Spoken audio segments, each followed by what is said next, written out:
అన్నదాత అన్నదాత మీ అన్నదాత చెమటోడ్చి ఆహారాన్నందించే రైతన్నా అనునిత్యం నీ కండదండగా నిలిచే నేస్తం ఎవరన్నా అన్నదాత అన్నదాత మీ అన్నదాత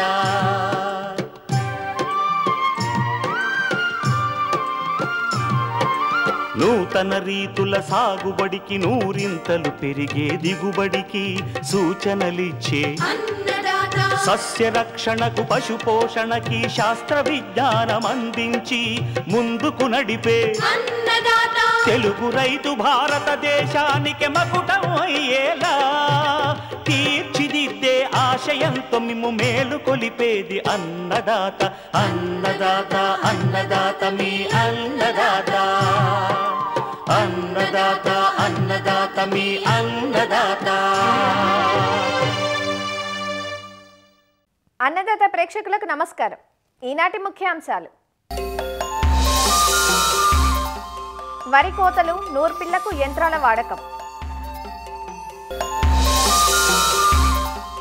పెరుగుదల దశలో ఉన్న మిరపను నష్టపరుస్తున్న తెగుళ్లు నివారణ, వంగ సాగులో చీడపీడలు సమగ్ర సస్య రక్షణ, ఇంకా జై కిసాన్ వ్యవసాయ సమాచారం.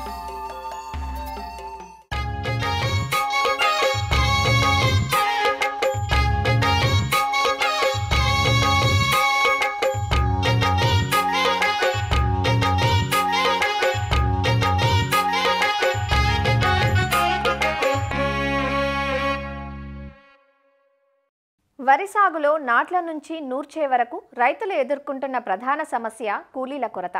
దీంతో రైతులు సకాలంలో పనులు చేపట్టలేకపోవడమే కాకుండా సాగు వ్యయం పెరిగి నష్టాలను చవిచూస్తున్నారు. ఇలాంటి తరుణంలో కూలీల కొరతను అధిగమించి వ్యవసాయాన్ని లాభసాటిగా సాగించాలంటే ఆధునిక యంత్ర పరికరాలను వినియోగించాల్సిన అవసరం ఉంది. ఇప్పటికే అక్కడక్కడ వరి కోతలు పూర్తవగా ఇంకా చాలా ప్రాంతాల్లో వరి కోతలు జరుగుతున్నాయి. ఇలాంటి పరిస్థితుల్లో సమయం కలిసి వచ్చేలా, పంటంతా ఒకేసారి చేతికి అంది వచ్చేలా యంత్రాల వాడకం రైతులకు మేలు చేస్తుందంటూ సూచిస్తున్నారు ఆచార్య ఎన్జీ రంగా వ్యవసాయ విశ్వవిద్యాలయం, శ్రీకాకుళం జిల్లా నైరా వ్యవసాయ కళాశాల విస్తరణ విభాగం అధ్యాపకులు డాక్టర్ డి చిన్నమనాయుడు. మరి ఖరీఫ్లో వేసే పంటల్లో ప్రధానమైన పంట వరి. మరి చాలా విస్తీర్ణంలో రైతులు వేస్తున్నారు. చాలా వరకు అన్ని రకాల యాజమాన్య పద్ధతులు కూడా చేస్తున్నారు. అదేవిధంగా దిగుబడులు తీస్తున్నారు. అయినా కానీ నికరాదాయం చూసుకుంటే తక్కువగా ఉండటం అనేది జరుగుతుంది. దీనికి ప్రధానంగా ఒక కారణం కనుక చూసుకుంటే కూలీల సమస్య పెరిగిపోతుంది. అంటే మిగతా యాజమాన్య పద్ధతులు, ఎరువులు, పురుగు మందులు వాటి మీద పెరిగే ఖర్చు కన్నాను ఈ కూలీల మీద పెట్టేటువంటి ఖర్చు, అవి విత్తనాలు వేసిన దగ్గర నుంచి కోత వరకు కూడా రైతులు ఈ కూలీలను ఏర్పాటు చేసుకోవడం కానీ కూలీల మీద పెట్టే ఖర్చు పెరిగిపోవడం వల్ల ఈ సాగు ఖర్చుల్లో పెరుగుదల కనిపిస్తుంది. అదేవిధంగా నికర ఆదాయం తగ్గడం జరుగుతుంది. అదేవిధంగా ఇంకొక సమస్య ఏంటంటే ఈ కూలీలు సకాలంలో లేకపోవడం వల్ల మనకు ప్రత్యేకించి కోత సమయంలో అప్పుడు కనుక కూలీలు లేకపోవడం, మనకి చూస్తే చాలా వరకు వేసినటువంటి వరి రకాలన్నీ కూడా మధ్య దీర్ఘకాలిక రకాలన్నీ కూడా మన నవంబర్ మొదటి వారం నుంచి నవంబర్ చివరి వారం వరకు కోతలకు వస్తాయి. ఈ శ్రీకాకుళం జిల్లాలో చూసుకుంటే చాలా సంవత్సరాలు, 5 సంవత్సరాల్లో 3 సంవత్సరాలు మనకి ఈ తుఫాన్లు రావడం, అధిక వర్షాలు రావడం అనేది జరుగుతుంది. అలాంటి సమయంలో వరి కోతని మరి కూలీల మీద ఆశపడి కొయ్యాలనుకుంటే చాలా ఇబ్బంది అవుతుంది. కూలీలు దొరకటం లేదు. ఒక్కోసారి కూలీల మీద పెట్టే ఖర్చు ఎక్కువైపోతుంది. మామూలుగా కోతకి 3,000, 4,000 తీసుకునే వాళ్ళు ఈ చేను పడిపోయిందంటే 6,000, 7,000 వరకు కూడా అడగటం జరుగుతుంది. కాబట్టి ఇలాంటి పరిస్థితుల్లో మనకి ఈ వరి పంటలో కోత అనంతరం కూడా మనం ఈ కూలీల మీద ఆధారపడకుండా యాంత్రీకరణ పద్ధతుల మీద రైతులు అవగాహన పెంచుకోవాలి. కోత నూర్పిడి యంత్రాలు వాడటం వల్ల ఒకే రోజు మనకి పంట కోత నూర్పిడి అయిపోయి ఈ వాతావరణ పరిస్థితుల నుంచి పంటను కొంతవరకు కాపాడుకోవడానికి ఆస్కారం ఉంటుంది. ఈ ప్రధానంగా వరి కోతలు చూసుకుంటే కనుక ఈ శ్రీకాకుళం జిల్లాలో మనకి వరి తర్వాత అపరాలు వేసేటువంటి పరిస్థితులు ఉన్నాయి. అదేవిధంగా వరి తర్వాత మొక్కజొన్న, వేరుశెనగ, ఇతర పంటలు వేసేటువంటి పరిస్థితులు ఉన్నాయి. కాబట్టి అక్కడ యాంత్రీకరణ, మనం వరి తర్వాత అపరాలు వేయాలనుకుంటే యాంత్రీకరణ పద్ధతులు, యాంత్ర పరికరాలు వాడే విధానం వేరు. వరి తర్వాత మొక్కజొన్న, వేరుశెనగ, ఇతర పంటలు వేస్తే యాంత్రీకరణ పద్ధతులు వేరుగా మరి చేసుకోవాలి. ఒకటి, మనం వరి తర్వాత అపరాలు వెయ్యం అనుకుంటే కనుక అక్కడ మొక్కజొన్న, వేరుశనగ, ఇతర పంటలు వేస్తాము అనుకుంటే అక్కడ కంబైన్డ్ హార్వెస్టర్, ఇది మనం చూసుకుంటే కనుక ఒక ఎకరా సుమారుగా 1 గంట నుంచి గంట పావులోనే కోత అయిపోతుంది. ఇందులో ఏంటంటే కోత, నూర్పిడి ఒకేసారి అయిపోయి గింజలు కూడా బయటకు వస్తాయి. వాటిని ఇమీడియట్గా మనం బ్యాగింగ్ చేసుకోవచ్చు. తర్వాత వాటిని ఎండబెట్టుకొని మళ్ళీ మనం మార్కెట్లో అమ్ముకోవడానికి అవకాశం ఉంటుంది. ఎక్కడైతే అపరాలు వేయడానికి అవకాశం లేదో లేదా అపరాలు వేయదలుచుకోలేదో అలాంటి దగ్గర మాత్రమే కంబైన్డ్ హార్వెస్టర్స్ అనేవి వాడుకోవడానికి ఆస్కారం ఉంటుంది. మనకు మామూలు కోతకి చూసుకుంటే ఎకరానికి ఒక నూర్పిడి కోతకి అక్కడ 7,500 సాధారణ పద్ధతులు అయితే ఇక్కడ 3,000 నుంచి 4,000లోనే మనం కోత, నూర్పిడి అయిపోవడం అనేది జరుగుతుంది. ఆ విధంగా మనకి ఎకరానికి 2,000 వరకు కూడా సాగు ఖర్చును తగ్గించుకోవచ్చు. అదేవిధంగా సకాలంలో పని పూర్తి అయిపోతుంది. కాకపోతే ఇక్కడ శ్రీకాకుళం జిల్లాలో వరి వేసిన ప్రాంతాల్లో ఒక 60% వరకు కూడా అపరాలు వేస్తారు. అంటే అది వరి కోతకు ఒక వారం రోజుల ముందు ఈ పెసర, మినుము విత్తనాలని నానబెట్టి పొలంలో చల్లడం జరుగుతుంది. కోత కోసే సమయానికి మనకి సుమారు అది ఒక 5 నుంచి 6 అంగుళాల మొక్క పెరుగుతుంది. కాబట్టి అలాంటి వరి తర్వాత అపరాలు వేసే దగ్గర మన యాంత్రీకరణ ఏంటంటే మనకి ఇక్కడ ప్యాడీ రీపర్స్ అని ఉన్నాయి. మన పవర్ టిల్లర్ మాదిరిగా ఉంటుంది. దేంతో కనుక మనం వరి కోత చేసుకుంటే అది టైర్లు చిన్నగా ఉంటాయి, బరువు కూడా తక్కువగా ఉంటుంది. కాబట్టి ఒకవేళ మనం కోసేటప్పుడు ఈ పెసర, మినుము మొక్కల మీద నుంచి నడిచినా కానీ మొక్కలు చనిపోవు. ఒక వరుసలో పడిపోతుంది. పల్చగా కోసినటువంటి పనులు వరుసగా పల్చగా పడిపోతాయి కాబట్టి త్వరగా ఆరిపోతాయి. అదే మామూలు సాధారణంగా కూలీలతో కోసిన చేను అయితే కనుక దొంతరగా ఎక్కువగా వేసిస్తుంటారు. అలా కాకుండా ఈ రేపర్తో కనుక మనం కోస్తే పలుచుగా వరుసగా పడుతుంది. కాబట్టి అప్పుడున్నటువంటి ఎండకి మన చేను త్వరగా ఆరిపోవడం అనేది జరుగుతుంది. కూలీలతో కోసింది 6 నుంచి 7 రోజులు పడితే ఈ రేపర్తో కోసినటువంటి చేను 3 నుంచి 4 రోజుల్లోనే ఆరిపోవడం అనేది జరుగుతుంది.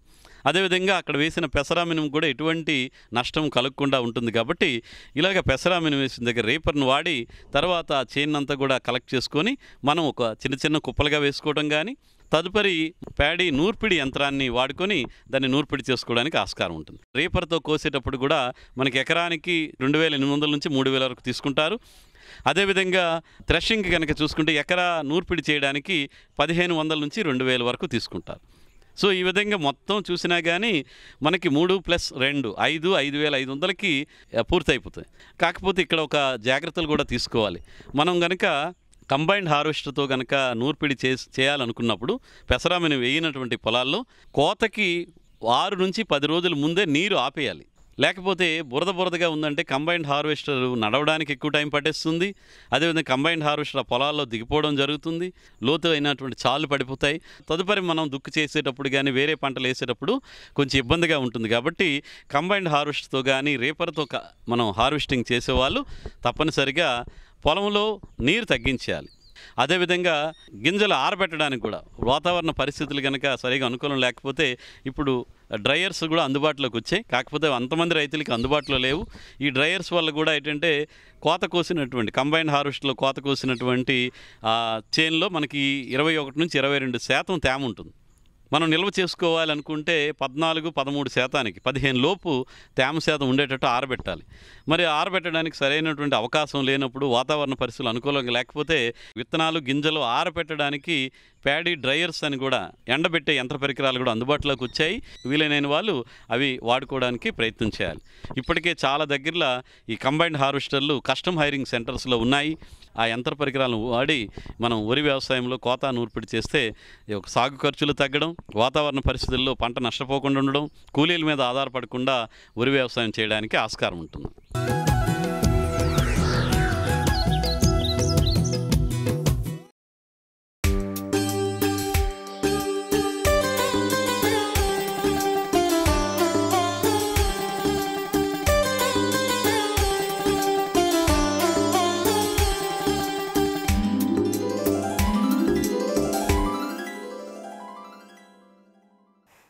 నిత్యం మార్కెట్లో కనిపిస్తూ సంవత్సరం పొడవునా రైతుల పొలాల్లో సాగు చేయబడే కూరగాయ వంగ. పెరుగుతున్న విస్తీర్ణంతో పాటు చీడపీడల బెడద కూడా పెరిగింది. సాధారణంగా వంగలో నారు నాటింది మొదలు ఏదో ఒక చీడపీడ పంటను నష్టపరుస్తూనే ఉంటుంది. ముఖ్యంగా పురుగుల్లో మొవ్వు మరియు కాయతొలుచు పురుగు, రసం పీల్చు పురుగులు అధిక శాతం నష్టాన్ని కలగజేస్తుంటే తెగుళ్లలో ఎండు తెగులు, వెర్రి తెగులు వంటివి పంట నాణ్యతను, దిగుబడిని హరించి వేస్తున్నాయి. కాబట్టి చీడపీడలను అదుపులో ఉంచుతూ వంగ పంట నుంచి మేలైన దిగుబడులు పొందాలంటే వేప మందులు, లింగాకర్షక బుట్టలు ఇలా అన్ని రకాల సమగ్ర సస్యరక్షణ చర్యలు చేపట్టాలి. ఆఖరి అస్త్రంగా మాత్రమే పురుగు మందులు వాడాలంటూ సమగ్ర సస్యరక్షణ పద్ధతులను తెలియజేస్తున్నారు సంగారెడ్డి జిల్లా జహీరాబాద్ డిడిఎస్ కృషి విజ్ఞాన కేంద్రం సస్యరక్షణ విభాగం శాస్త్రవేత్త స్నేహలత.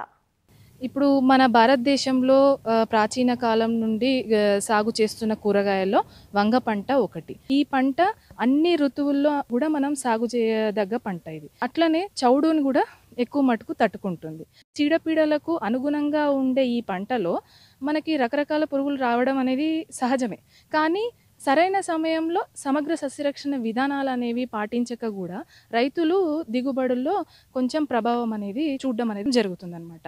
మనకి చీడపీడల్లో ముఖ్యంగా వచ్చేది మొవ్వు ఇంకా కాయతొలుచు పురుగు. అయితే ఈ మొవ్వు కాయతొలుచు పురుగు వ్యాపించినప్పుడు ఏంటంటే ముందుగా మొవ్వుని తినడం వలన మనకి మొవ్వు అనేది వడలిపోయి ఎండిపోవడం అనేది ఒకటి జరుగుతుంది. అయితే మళ్ళీ కాయ లోపల మనం చూసుకుంటే ఇది గులాబీ రంగులో లద్దె దశ పురుగులా ఉంటుంది. ఇది కాయలోనికి రంధ్రం చేసుకొని వెళ్ళినప్పుడు కాయ వంకర్లుగా అవుతుంది అనమాట. ఆ రంధ్రం నుంచి ఎప్పుడైతే కాయ లోపల మొత్త పదార్థాన్ని తినుకుంటూ ఇది ఒక నల్లటి పదార్థాన్ని విసర్జితం చేస్తుంది బయటకి. అలా మనం గమనించుకోవచ్చు. ఇలా ఉండడం వలన కాయలు మార్కెటింగ్కి అంత అనుకూలంగా ఉండవు అనమాట. దీన్ని మనం అరికట్టుకోవాలనంటే మనం ముందు నుంచి కొన్ని పద్ధతులు సమగ్ర విధానంలో చేసుకోవాలి. అలా ముందుగానే పంట వేస్తున్నప్పుడు మనము బంతి కానీ ఉల్లి కానీ వెల్లుల్లి కానీ మనం అంతర పంటగా వేసుకోవాలన్నమాట.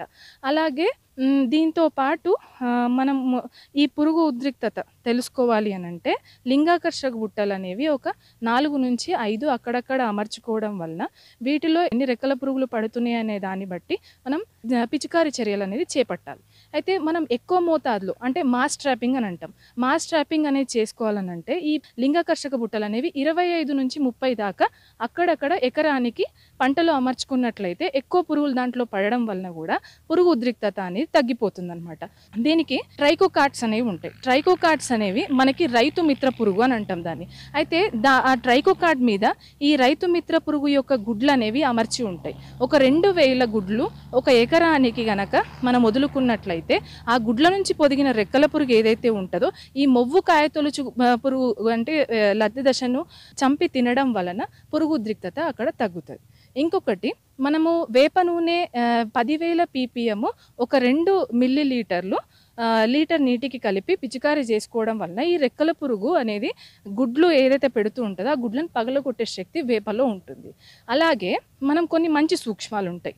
ఏవంటే మనకి బీటీ బ్యాసిల్లస్ తురింజెనెసిస్ అది 1 గ్రాము 1 లీటర్ నీటికి, అది దొరకని ఎడల మెటరైజం అనేది 5 గ్రాములు 1 లీటర్ నీటికి కలిపి మనం పిచికారీ చేసుకున్నట్లయితే ఈ పురుగు అనేది ఎక్కువ ఉద్రిక్తత చెందకుండా మనం పంటని ఇలా కాపాడుకోవచ్చు అనమాట. పంట వేసిన మొదట్లోనే మనకి రసం పీల్చుడు పురుగులు అనేవి వస్తూ ఉంటాయి. ఈ రసం పీల్చుడు పురుగులు ముఖ్యంగా చూసుకున్నట్లయితే మనకి తెల్లదోమ ఒకటి, పచ్చదోమ ఒకటి, తర్వాత మనకి పేనుబంక అనేది వస్తుంటుంది. అయితే ఈ పురుగులు సోకినప్పుడు మనకి ఆకులు అడుగు భాగాన ఉండి రసం పీల్చడం వలన ఆకులు పైకి కానీ కిందికి కానీ ముడుచుకోవడం అనేది మనం గమనిస్తాం.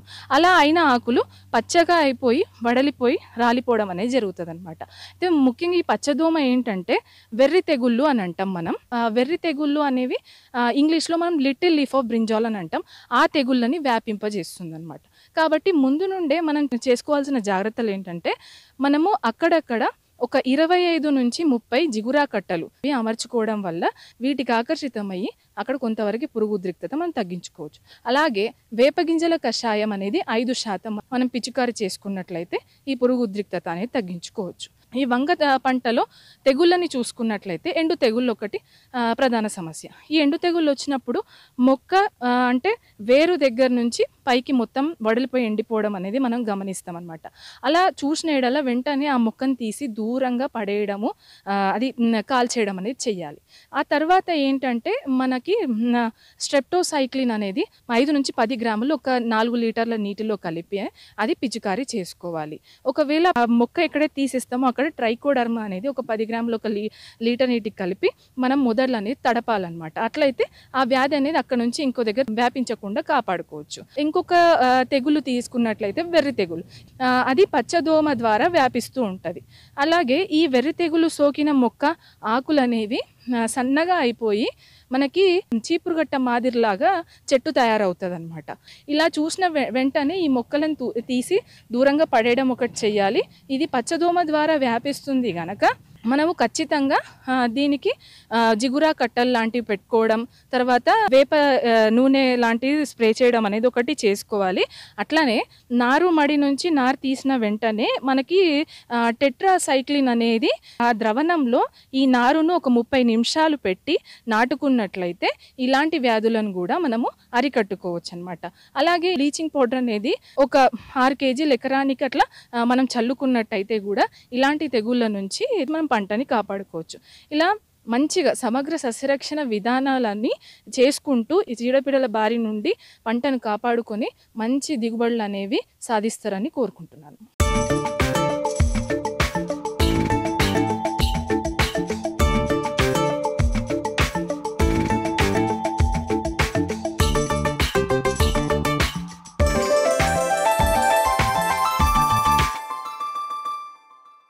ప్రధాన వాణిజ్య పంటైన మిరప కొన్ని చోట్ల పెరుగుదల దశలోనూ మరికొన్ని చోట్ల పూత దశలో ఉంది. నిన్న మొన్నటి దాకా ఎడతెగని వర్షాలు, ఆనక హఠాత్తుగా మారిన వాతావరణ పరిస్థితులు, రోజు రోజుకు తగ్గుతున్న ఉష్ణోగ్రతల వల్ల మిరపలో పెరుగుదల అంత ఆశాజనకంగా లేదు. అంతేకాదు పలు రకాల తెగుళ్లు మిరప పంటను ఆశించి నష్టం చేస్తున్నాయి. ముఖ్యంగా క్యానోఫోరా కొమ్మకుళ్ళు, కొమ్మ ఎండు, కాయకుళ్ళు, బూడిద తెగుళ్ల సమస్య పంటలో ఎక్కువగా ఉంది. తెగుళ్లను గుర్తించిన వెంటనే నివారణ చర్యలు చేపట్టినట్లయితే పంట తిప్పుకొని మంచి కాపు ఇవ్వడానికి ఆస్కారం ఉంటుంది. మిరపను నష్టపరుస్తున్న తెగుళ్ల నివారణకు సూచనలిస్తున్నారు ప్రొఫెసర్ జయశంకర్, తెలంగాణ రాష్ట్ర వ్యవసాయ విశ్వవిద్యాలయం, ఖమ్మం జిల్లా మదిర వ్యవసాయ పరిశోధనా స్థానం శాస్త్రవేత్త కె నాగస్వాతి. మిరపలో గనక చూసుకున్నట్లయితే ఇప్పుడున్న పరిస్థితుల్లో కొయినోఫోరా కొమ్మకుళ్ళు తెగులు అనేది ఎక్కువగా మిరపను ఆశించి దిగుబడులు అనేది తగ్గడానికి ఆస్కారం ఉంటుంది. కాబట్టి ముఖ్యంగా దీని యొక్క లక్షణాలు గనక చూసుకున్నట్లయితే కొమ్మల మీద మనకి ముఖ్యంగా గోధుమ రంగు మచ్చలు అనేవి ఏర్పడి తర్వాత కొమ్మలన్నీ కూడా ఎండిపోయి కొమ్మతో పాటు కాండం కూడా కుళ్ళిపోవడం అనేది జరుగుతుంది. సో దీనివల్ల ఏమవుతుంది అని అంటే కాండం అనేది కుళ్ళిపోయి మొక్క పూర్తిగా కూడా ఎండిపోవడానికి ఆస్కారంగా ఉంటుంది. కాబట్టి సో రైతు సోదరులందరూ కూడా ఈ కొయినోఫోరా కొమ్మ కుళ్ళు తెగులుకి తగిన జాగ్రత్తలు తీసుకోవాల్సిందిగా కోరుతున్నాము. చిరుజల్లులు అలానే తర్వాత చలి వాతావరణం గనక ఉన్నట్లయితే తెగులుకి అనుకూలంగా ఉంటుంది. కాబట్టి ముఖ్యంగా దీని నివారణకు గాను పైరాక్లోస్ట్రోబిన్ ప్లస్ మెటిరాము 3 గ్రాములు లీటర్ నీటికి గనక కలిపి పిచికారీ చేసుకున్నట్లయితే మనం ఈ కొయినోఫోరా కొమ్మ కుళ్ళు తెగుల్ని మనం నివారించుకోవచ్చు. అలానే మిరపలో ఇంకొక తెగులు గనక చూసుకున్నట్లయితే కొమ్మ ఎండు తెగులు లేదా కాయకుళ్ళు తెగులు. సో ఇది ఎక్కువగా మనకి ఏంటి అని అంటే లేత కొమ్మల్ని అలానే పూతని ఆశించడం వల్ల పూత అనేది మొత్తం పూర్తిగా రాలిపోవడం అనేది జరుగుతుంది.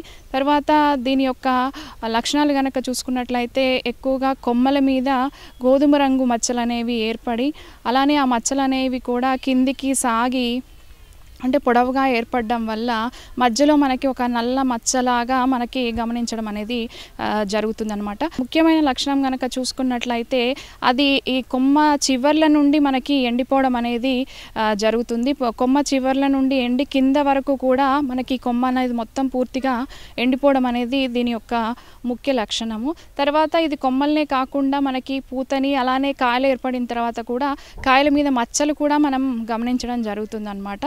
సో కాయల మీద కూడా ఇది గోధుమ రంగు మచ్చల్ని ఏర్పడి మచ్చ మధ్యలో గనక చూసినట్లయితే మనకి నల్లటి సిద్ధ బీజాలు అనేవి మనకి ఇట్లా పొడి పొడిలాగా కనిపిస్తూ ఉంటాయి అన్నమాట. సో దీని యొక్క అనుకూల వాతావరణ పరిస్థితులు గనక చూసుకున్నట్లయితే ముఖ్యంగా గాలిలో తేమ శాతం ఎక్కువగా ఉన్నప్పుడు అలానే వర్షాలు గనక అధికంగా పడినప్పుడు దీని యొక్క తీవ్రత అనేది ఈ ఉధృతి అనేది పెరుగుతూ ఉంటుందన్నమాట.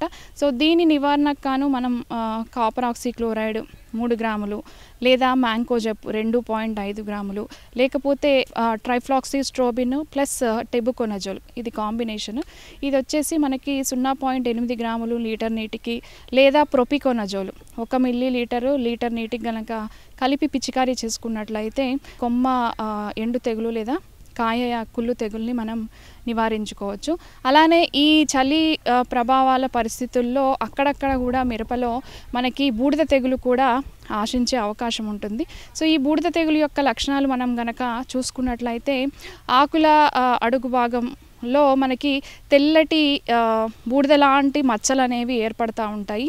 అలానే పై భాగం గనక చూసుకున్నట్లయితే ఈ ఆకుపచ్చ రంగు అంతా కూడా మనకి తగ్గిపోవడం అనేది జరిగి పసుపు రంగులోకి ఆకులన్నీ మారడం అనేది గమనించడం జరుగుతుంది. తర్వాత ఇది ఆకులనే కాకుండా మనకి కొమ్మల మీద కానివ్వండి, లేకపోతే కాయలు ఏర్పడిన తర్వాత కూడా వాటి మీద ఈ తెల్లటి బూడిద లాంటి పదార్థం అనేది మనం గమనించడం జరుగుతుంది. దీని యొక్క అనుకూల పరిస్థితులు కనుక మనం చూసుకున్నట్లయితే చల్లని వాతావరణము అలానే పొడి వాతావరణం కనుక ఉన్నట్లయితే ఈ బూడిద తెగులు అనేది మనకి ఎక్కువగా మిరపకి ఆశించే అవకాశం ఉంటుంది. సో దీని యొక్క నివారణకు గాను మనకి నీటిలో కరిగే గంధకం 3 గ్రాములు, లేకపోతే మైక్లోబ్యూటనిల్ 1 గ్రాము లీటర్ నీటికి కనుక కలిపి పిచికారీ చేసుకున్నట్లయితే మనం ఈ బూడిద తెగుల్ని కూడా నివారించుకోవచ్చు.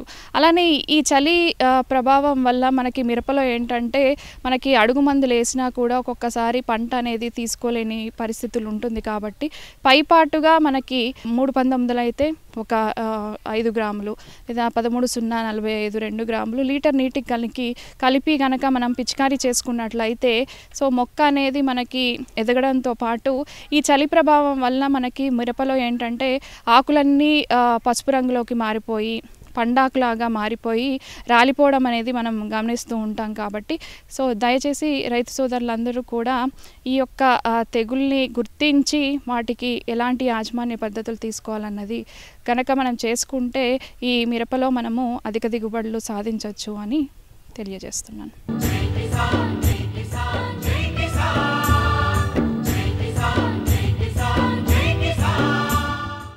వ్యవసాయ సమాచారం ఇప్పుడు జై కిసాన్లో చూద్దాం. పార్వతీపురం మన్యం జిల్లా కురుపాం నియోజకవర్గంలో ధాన్యం కొనుగోలు కేంద్రం ప్రారంభమైంది. ఈ కార్యక్రమాన్ని కురుపాం ఎమ్మెల్యే తోయక జగదీశ్వరి, జిల్లా సబ్ కలెక్టర్ స్వప్నిల్ జగన్నాథ్ ప్రారంభించారు. ప్రాథమిక సహకార సంఘాల ఆధ్వర్యంలో రైతు సేవా కేంద్రాల్లో కొనుగోళ్లు నిర్వహించనున్నట్లు అధికారులు చెబుతున్నారు. ప్రభుత్వ నిబంధనలకు అనుగుణంగా ధాన్యాన్ని తీసుకువచ్చి మద్దతు ధర పొందాలంటూ అధికారులు సూచిస్తున్నారు.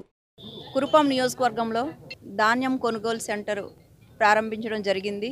ప్రతి రైతు కూడా వాళ్లకు దగ్గరలో ఉన్నటువంటి మిల్లులు ఏవైతే ఉంటే ఆ మిల్లర్స్తో మాట్లాడి అక్కడికి వెళ్ళండి. గతంలో చూస్తే ఇక్కడ ఉన్నటువంటి పిఎస్సిఎస్లో అయితే ఇవ్వలేదు కొనుగోలు కేంద్రాలుగా. మరి ఈసారి కురుపాంలో కూడా పిఎస్సిఎస్ కేంద్రానికి ఇవ్వడం జరిగింది. కాబట్టి ఇక్కడ ఉన్నటువంటి రైతులు కూడా మరి ఇక్కడికే ఇచ్చుకోవడానికి ఉంటుంది. కాబట్టి మీరు ఏ విధంగా మీకు అనుకూలంగా ఉంటే ఆ విధంగా చేసుకోవాలని ప్రతి ఒక్క రైతుకి మేము కోరుకుంటూ సెలవు తీసుకుంటున్నాను. ఇక్కడ కురుపాంలో ఖరీఫ్ సీజన్ 2025-26 ప్రొక్యూర్మెంట్ సీజన్ ఇక్కడ స్టార్ట్ అవుతుంది. ఈ సీజన్లో మన ప్రభుత్వం నుంచి పాలకొండ డివిజన్లో 80 packs paddy procurement centres we have started. తర్వాత కురుపాం కాన్స్టిట్యుయెన్సీలో 28 ప్యాడీ ప్రొక్యూర్మెంట్ స్టార్ట్ అవుతుంది. మొత్తం రైతులకి సిన్సియర్ రిక్వెస్ట్, ఇక్కడ ఈ సంవత్సరంలో స్పెసిఫిక్గా WhatsApp scheduling we have started. So me WhatsApp నుంచి కూడా ప్యాడీ ప్రొక్యూర్మెంట్ సంబంధించి షెడ్యూలింగ్ పాసిబుల్ ఉంది. సో ఇక్కడ వాట్సాప్లో షెడ్యూల్ చేస్తే రైతు భరోసా కేంద్ర అదర్వైజ్ ప్యాడీ ప్రొక్యూర్మెంట్ సెంటర్లో రండి and register yourself and get the benefit of the paddy procurement. So ఇది ప్రాసెస్ కోసం ప్రభుత్వం నుంచి మొత్తం things we have put in place. For example vehicles కావాలి, తర్వాత labour, gunny bags, everything are available. And I request all farmers to take benefit of this. Thank you so much. మరిన్ని విభిన్న అంశాలతో రేపటి అన్నదాతలో మళ్ళీ కలుసుకుందాం. నమస్కారం. అన్నదాతలు తమ సందేహాలు, సమస్యలను 1800-425-4085 టోల్ ఫ్రీ నెంబర్లో ఉదయం 10 గంటల నుంచి 11 గంటల మధ్య పని దినాలలో సంప్రదించగలరు. ఈ కార్యక్రమాన్ని యూట్యూబ్లో www.youtube.com/annadata ETV లింక్ ద్వారా వీక్షించవచ్చు.